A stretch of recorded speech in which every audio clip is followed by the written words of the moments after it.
The Steelers finally ended a 4-game losing streak, and miraculously, when you look at the standings, they're tied. Technically second place, but 5-5, just like the Baltimore Ravens. And Warren, what's your impression of Big Ben and the Pittsburgh Steelers and what transpired on Sunday? Well, that was a tough football game against the Cleveland Browns. A divisional game, they usually tend to be a little bit more physical and much more difficult to win. Big Ben had a little bit more help in this football game. It wasn't all put on his arm and his moving around.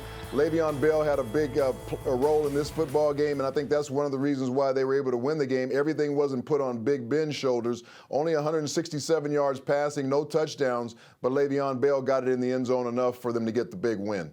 And, Rich, with that said, how important is Le'Veon Bell to the Pittsburgh Steelers' success if they're ultimately going to make the playoffs?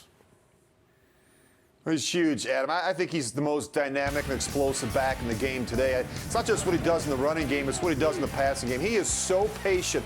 He's got great vision. He can run with power between the tackles. He has the speed to get on the edge of a defense. He is an incredible back, and of course you compare that with Antonio Brown. They've got a lot of good things going right now. Yesterday the wind was a huge factor, and so you knew that running the football in the short passing game was going to be key for Pittsburgh. They got that accomplished. One other thing I should note, Pittsburgh's defense finally came to life yesterday. They had a league low 13 sacks going into that game. They sacked Cleveland quarterbacks 8 times. The defense is back in Pittsburgh. Yeah, they need that, a run game and a defense.